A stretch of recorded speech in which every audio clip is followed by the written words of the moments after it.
నాది ప్రేమే కదరా, ఇది నీకు ఎందుకు అర్థం కాదురా?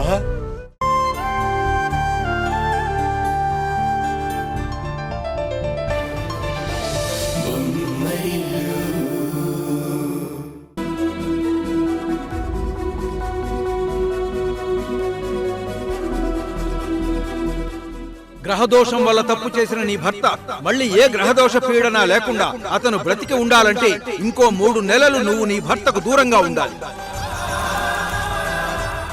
ఈ 3 నెలల విరహాన్ని నువ్వు భరిస్తేనే నీ భర్తకు మళ్ళీ ఆయుష్ పెరిగేది.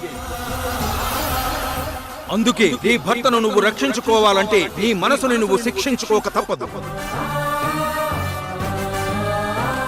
పొరపాటున ఈ విషయం నువ్వు ఎవరితో చర్చించినా, ఈ పుణ్యకార్యం గురించి చెప్పినా ఈ భర్త నీకు దూరం అవుతాడు.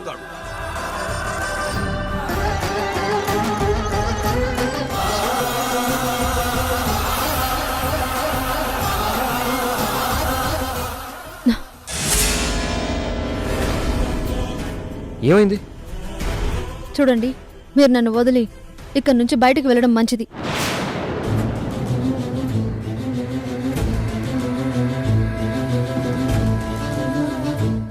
ఏమైంది ఉషా? మళ్ళీ సడన్ గా ఎందుకు ఇలా మాట్లాడుతున్నావు? చెప్పేది మీకు అర్థం కావట్లేదా? ఇంటి నుంచి బయటకు వెళ్ళండి.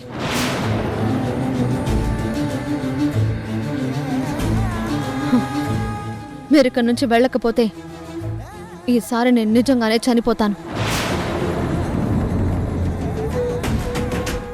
ఆ యముడు తీసుకెళ్ళకపోయినా నేనే ప్రాణాలు వదిలేస్తాను.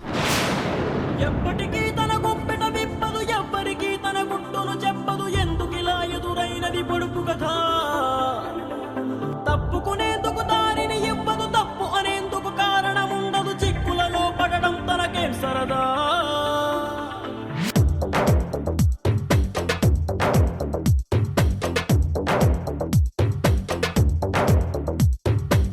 బదులుతో చని ప్రశ్నల తాకిడి ఏమిటో ఇలా. నా ఉనికి నీకు చావుని గుర్తు చేస్తుందంటే నాకంటే దురదృష్టవంతుడు ఇంకెవరూ ఉండరు. నిన్న మొన్న నీ లోపల కలిగిందా నువ్వు బాధపడకు, నేను వెళ్తున్నాను. ఈరోజేమైందని, ఏదైనా ఎందని నీకైనా కాస్తైనా అనిపించిందా? ఆగండి బాబు,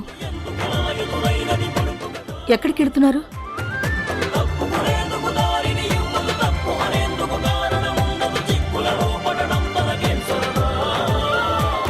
ఉషా ఇప్పుడే హాస్పిటల్ నుంచి వచ్చింది కదా, తనకి రెస్ట్ అవసరం.